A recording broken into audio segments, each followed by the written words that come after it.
Mga ka-RSP, punta naman tayo sa isang kainang puno ng tradisyon.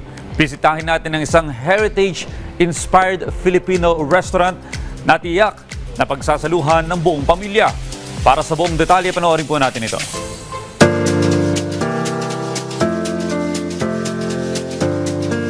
Masarap at malinamnam na kare-kare, pansit habhab, iba't ibang uri ng inihaw, laing at pininyahang manok. Ilan lamang ito sa mga lutong Pilipinong binabalik-balikan sa isang heritage-inspired Filipino restaurant sa Cubao, Quezon City. Kwento ito ng kung paano ako nagsimula sa industry, kung paano ako natutong magluto. So, ay tinuro ng lolo at lola ko.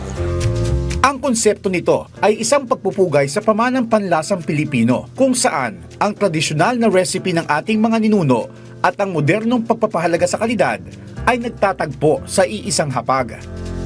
Hanap-hanapin pa rin yan ng Pinoy kahit ano man na dumating. So ngayon, nagawa kami ng mga recipes na hindi na kinalakihan ng mga bata, kundi yung mga heirloom recipes para matikpan nila kung ano ang roots ng pagkaing Pinoy. Kumbaga, authentic.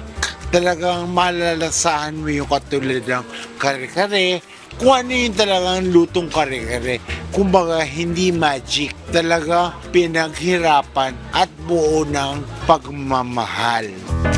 Gamit rin sa iba't ibang putahe ang mga sariwa at lokal na sangkap na kadalasan ay galing mismo sa mga lokal na magsasaka. At sa sandaling pumasok ka dito, mararamdaman mo ang makulay na Filipino ambience mula sa dekorasyon hanggang sa mga tunog at ritmo ng musika. Tuwing oras ng tanghalian at hapunan, nagiging mas espesyal pa ang karanasan dahil ang mga server mismo ay nagtatanghal ng Filipino folk dances, isang masigla at makulay na palabas na tunay na nagpapakita ng kultura ng ating bayan.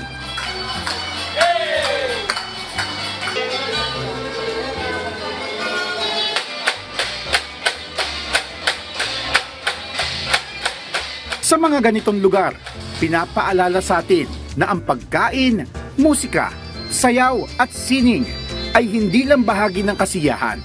Ito ay pamanang dapat ipagmalaki at ipasa sa susunod na henerasyon para manatiling buhay ang diwa ng pagiging Pilipino.